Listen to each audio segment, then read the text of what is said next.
The camera flickers like an old VHS tape, and for a moment you can almost hear the crowd, thousands of voices rising as a small woman with bright eyes and bold colors steps onto the stage.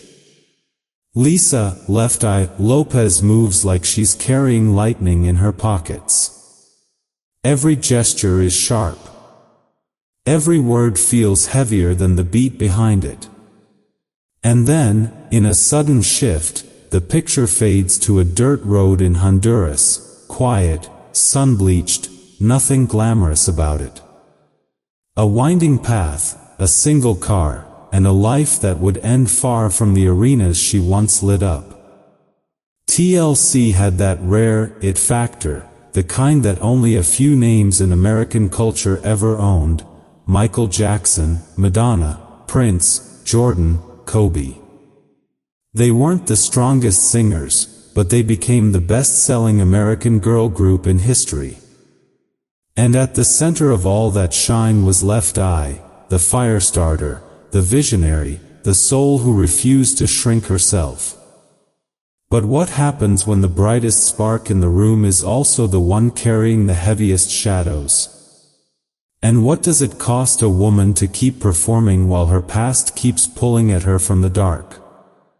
The story of Lisa, Left Eye, Lopes begins far from the bright colors and bold stage lights that would one day define her. It begins in Philadelphia, inside a small home where music and chaos lived side by side. Her father, Ronald Lopes, was a U.S. Army Staff Sergeant who played in the Army Band. He kept his trumpet polished, his uniform crisp, and his rules sharper than anything in the house. Her mother, Wanda, carried the softness, but it was often overpowered by the storms that moved through their living room. Lisa showed signs of brilliance long before she knew what to do with it.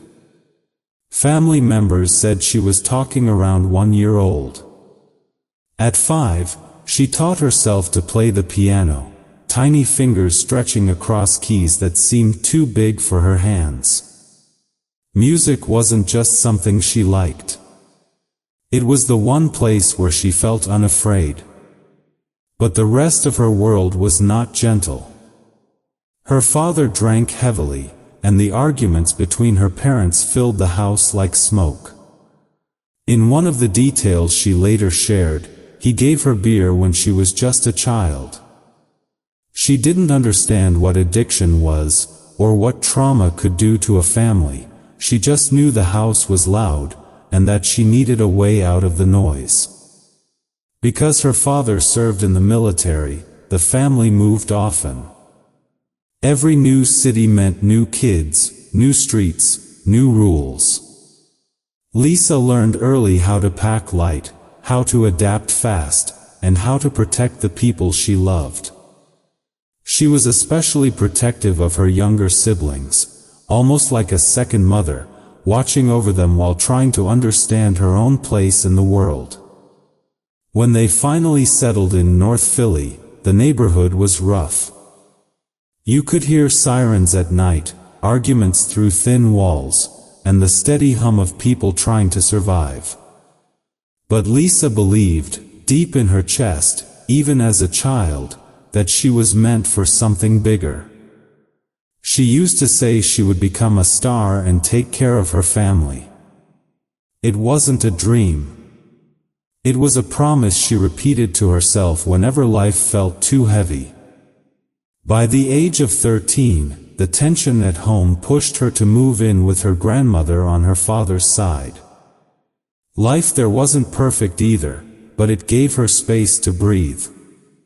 She still ran away at times, running not to escape responsibility, but to escape the emotional weight she carried for everyone else. Each time, she returned, hoping the house would feel different. It never did. At 17, she made the decision that would change her life forever. Her boyfriend told her about someone in Atlanta looking for a female rapper. It wasn't a guarantee. It wasn't even a contract. But it was a direction, and Lisa, hungry for a future that didn't look like her past, took it. She packed what little she had, left Philadelphia, and boarded a bus toward a city she'd never seen. Atlanta in the early 90s was alive, new sounds, new talent, new energy. It was the kind of place where a young artist could walk into a studio and walk out with a dream. Not long after arriving, Lisa met Rico Wade from Organized Noise, a producer who could hear potential the way some people hear rhythm. Through him, she crossed paths with Ian Burke, a young manager, and Crystal Jones, a singer who was forming a girl group. The idea was simple: blend R&B with hip-hop, create a female version of the bold, street-smart style that groups like Belle Biv DeVoe had made popular. The group was first called Second Nature, with Crystal as the singer, Tyan Watkins, later known as T-Boz, as the lead voice, and Lisa as the rapper. Her original stage name wasn't Left Eye yet. She tried out names, styles, flows. What she lacked in resources, she made up for with creativity. But in Atlanta, she faced a new kind of struggle: homelessness. With no stable place to stay, she turned to Jermaine Dupri, then a young producer working with Criss Cross. His mother didn't allow girls in the house, so he hid Lisa in his closet until she had somewhere else to go. Even in the middle of survival mode, she worked. She recorded early tracks, practiced constantly, and studied every artist making noise at the time. She didn't have money, but she had momentum. The turning point came when Pebbles, a successful artist and businesswoman married to L.A. Reid, discovered T-Boz in a hair salon. One meeting led to another, and suddenly Pebbles was taking over management of the group. She changed their name to TLC, using the first initials of Tyan, Lisa, and Crystal. Crystal eventually left, and Rosonda Thomas, soon called Chili, joined the group. Pebbles reshaped their image, bought their contracts, and prepared them for the national stage. And just when their future finally seemed to open up, tragedy struck. On the very day Lisa signed her contract, her father was killed after an argument with a relative. She walked into the music industry carrying both her biggest opportunity and one of her deepest wounds, all within the same day. It was the beginning of a rise no one could have predicted, and a fall no one could have prevented.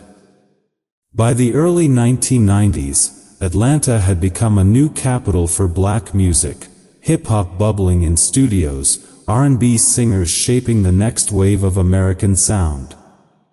Into that energy stepped three young women who didn't look or act like anyone else on the radio. TLC wasn't polished. They weren't built on glamour. They were real, loud, messy, confident, and proud to show the world exactly who they were. And at the center of that storm stood Left Eye, the smallest one with the biggest creative spark. When TLC released their debut album, on the TLC tip, the industry didn't fully know what to do with them. Their style was part tomboy, part comic book energy, part social statement. They wore oversized shirts, bright colors, and baggy jeans from Cross Colors. They danced hard, rapped freely, and didn't soften themselves to fit an R&B mold. T-Boz brought the low, smoky voice. Chili brought the smooth, polished melodies. And Left Eye, she brought mischief, message, and magic.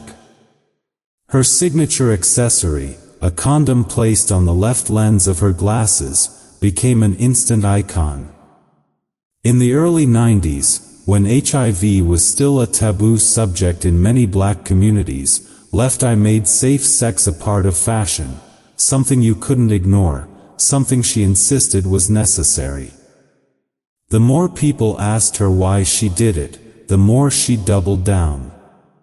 For her, music wasn't entertainment alone, it was a way to push conversations forward. The debut album produced hit after hit: Ain't Too Proud to Beg, Baby Baby Baby, What About Your Friends, Hat to the Back. Each song had its own life, its own message, and its own audience. TLC quickly became household names, young women who sounded like the people listening to them, funny, frustrated, bold, and imperfect. More than 4 million albums sold. Tours lined up. TV appearances. Magazine covers. TLC had arrived. But with fame came exposure, and exposure meant people could see everything, including the cracks forming behind the scenes. Their first big tour was with MC Hammer's enormous Too Legit to Quit production. Hammer was generous, professional, and wildly successful at the time. He pulled Left Eye aside and encouraged her to review her contract. "If you're selling out arenas and still broke," he said, "something isn't right." She took his words to heart. It would later become one of the biggest lessons of her life. As TLC grew, they also fought for shape and identity. Their second album, CrazySexyCool, would define them, but before they could get there, life hit with full force. Left Eye's relationship with NFL star Rison was a storm from the beginning. Attraction turned quickly into chaos, jealousy, drinking, arguments, and police reports. Even as the group was preparing world-class music, Left Eye was living through emotional battles that left her tired and wounded. But the world didn't know that yet. All the world saw was the girl with the bright smile and wild energy. No one could imagine the depth of pain she carried. When the group entered the studio with producers like Dallas Austin and Organized Noise, they found a sound that didn't exist anywhere else. Smooth R&B blended with hip-hop drums, soft harmonies floating over deep rhythms.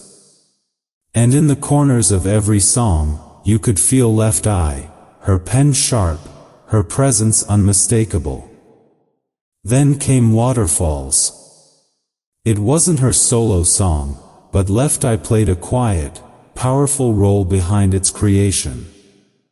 Rico Wade and Organized Noise credit her with shaping pieces of the concept, helping the song grow from an idea into a national anthem.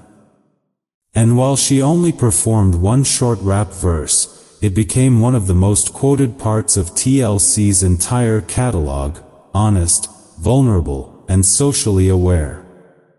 But even with all this brilliance, conflict lingered. Left Eye refused to compromise her values. When Creep was selected as a single, she spoke out publicly. The song encouraged a woman to creep back on her unfaithful partner, to cheat because he cheated. Left Eye disagreed with the message deeply. She wanted empowerment, not revenge. "Tell her to leave him," she said, "don't tell her to cheat back." She threatened to wear tape over her mouth in the music video, a protest no one in the label could ignore. Despite her resistance, Creep became TLC's first #1 hit. But the real explosion came when CrazySexyCool dropped in 1994. The album didn't just sell, it shifted American culture. Waterfalls sat at #1 for 7 straight weeks. Red Light Special soared. Creep won a Grammy. TLC became the first black act in history to win MTV's Video of the Year. Their music crossed race, age, and geography. They weren't just stars, they were the sound of the mid-90s. Behind the scenes, though, success did not mean security. The three women who had just sold more than 20 million albums were still struggling financially. Their management contracts, production costs, and recoupable expenses swallowed almost every dollar they earned. But in the public eye, they were unstoppable. Television roles, film appearances, magazine covers, endorsement requests. And through it all, Left Eye stood out. Not because she tried to, simply because she was different. She didn't mind being messy. She didn't fear being misunderstood. She spoke truth even when it shook the room. Her charisma, her creativity, her wild symbolism, condoms, face paint, spiritual references, made her unforgettable. This was the peak. The moment when the world seemed to open for TLC. But peaks have edges. And the next step, for Left Eye, would lead her into fire, literally. The peak of TLC's success was dazzling. Chart-topping singles, Grammy wins, international tours, and a cultural influence so deep that even people who didn't listen to R&B knew their names. But for Lisa, Left Eye, Lopes, the distance between the stage and her private life was growing wider every day. Success didn't quiet her storms. If anything, it made them harder to hide. The trouble with Rison had been simmering long before the public saw it. The love between them was real, but so were the arguments, the jealousy, and the drinking.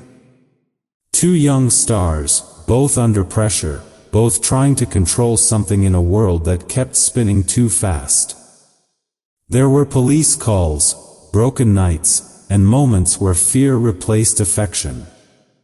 Lisa was caught between wanting to stay, wanting to leave, and wanting to save parts of herself she wasn't sure how to protect. On June 8, 1994, everything cracked. After another heated argument, Lisa gathered a pile of Andre's sneakers, symbols of his NFL success, and set them in the bathtub.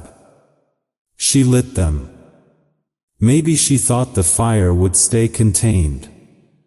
Maybe she wanted to make a point, not a tragedy. But flames have no patience for human intentions. They spread, climbing walls, filling the house with heat and smoke. By the time firefighters arrived, the mansion was gone. Outside, in the driveway, Lisa picked up a vacuum pipe and smashed the windows of Andre's cars, another gesture of a woman consumed by pain she couldn't name or control. The next day, she turned herself in. She was charged with felony arson, released on bail, and sentenced to 5 years of probation with mandatory treatment at a halfway house. The headlines were merciless.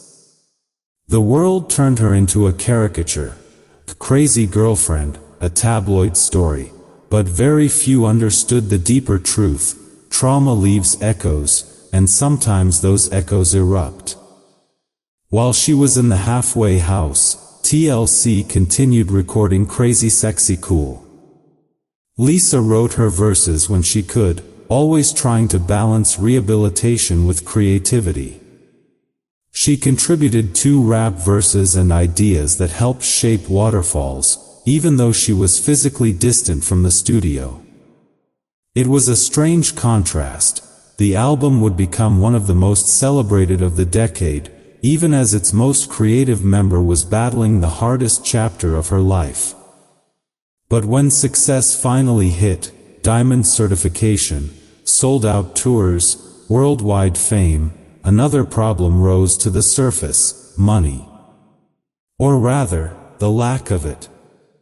Behind the scenes, TLC's finances were unraveling.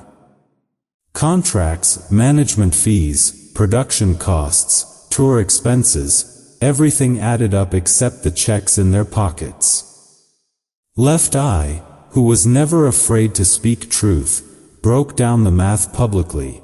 After generating tens of millions of dollars, each member received around $50,000. It was a devastating reminder that fame and wealth are not the same thing.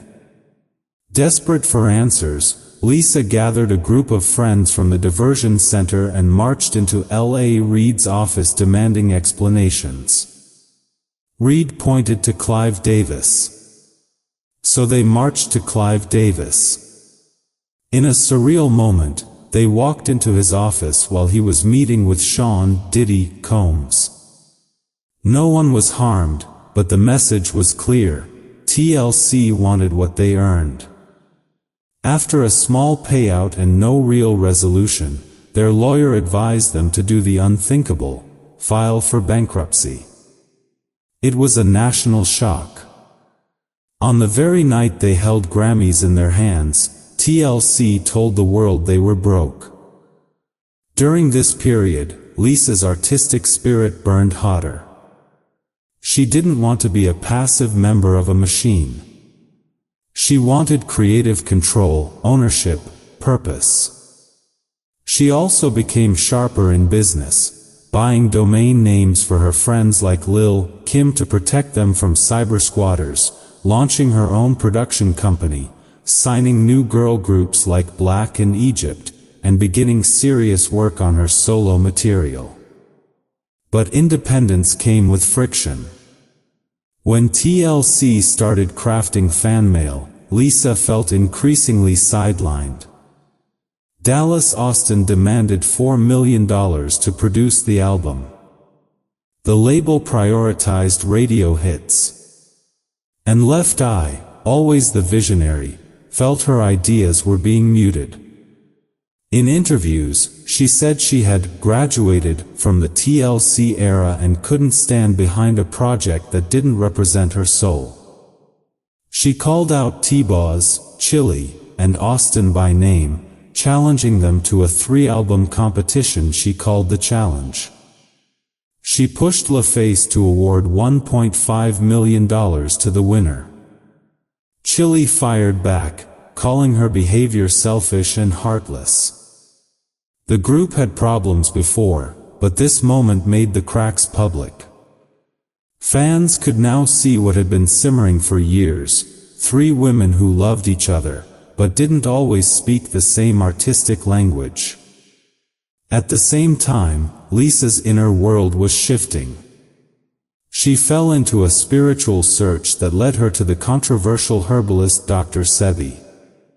She traveled to Honduras for cleansing retreats, trying to quiet the chaos inside her. She claimed a spirit was following her, one that meant harm. And then, during her stay, tragedy struck. The car she was in hit and killed a young boy. His last name was Lopes. Lisa believed the spirit meant to take her, but took him instead. This belief followed her into her final months, a feeling that something unseen was closing in around her. She kept working. She filmed documentaries. She recorded new music. She signed with Death Row under the name NNA. She talked about building an orphanage on land she purchased in Honduras. She was searching for clarity, peace, redemption. But life, like fire, doesn't wait for anyone to finish their healing. Across the United States, TLC wasn't just a successful group, they were the soundtrack to an entire generation. Their songs played in barbershops, school dances, summer cookouts, and on every major radio station from New York to Los Angeles. For many Americans, especially black families, TLC felt familiar. They were young women who spoke honestly about love, mistakes, insecurities, financial struggles, and survival. Songs like Waterfalls, No Scrubs, and Unpretty didn't just entertain, they taught. They questioned. They comforted. They empowered.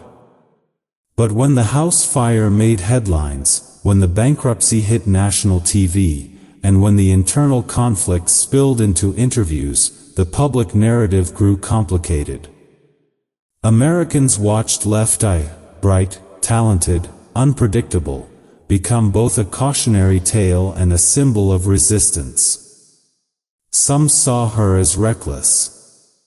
Others saw a young woman fighting against an industry that often chewed up artists and left them with nothing. Many older fans recognized pieces of their own struggles in hers: childhood trauma, financial traps, toxic love, and a deep desire to rewrite one's own story. Internationally, TLC became ambassadors of 90s American culture. Their music topped charts in Europe, Asia, Australia, and Latin America. Fans abroad didn't always understand the full context of Atlanta, black girlhood, or the American music industry, but they felt the emotion. They connected to the honesty in the lyrics, the chemistry between the three women, and the charisma that made TLC impossible to ignore. For many around the world, Left Eye represented the fearless heart of the group, the member who never dulled her edges to blend in. Media responses were mixed. Some praised her artistic courage, her spiritual searching, her refusal to be silent. Others focused on the chaos, painting her as impulsive or unstable. But with time, a deeper understanding slowly emerged. Fans, journalists, and scholars began to revisit her interviews, her journals, her documentary footage. They saw not a troubled star, but a woman battling unresolved trauma, navigating fame without a safety net, and searching for meaning in a world that demanded too much of her too soon. In both America and abroad, her story has settled into a complex legacy, one that blends triumph with tragedy, brilliance with burden, and a voice that still echoes long after the music stops. In the final footage recorded of Lisa, Left Eye, Lopes, the sun hangs low over a quiet Honduran road. She's smiling, calm in a way that feels rare for someone who spent her life running between extremes, fame and fear, spotlight and shadow, creation and destruction. Hours later, that same road would take her life, leaving the world with questions that still ache decades later.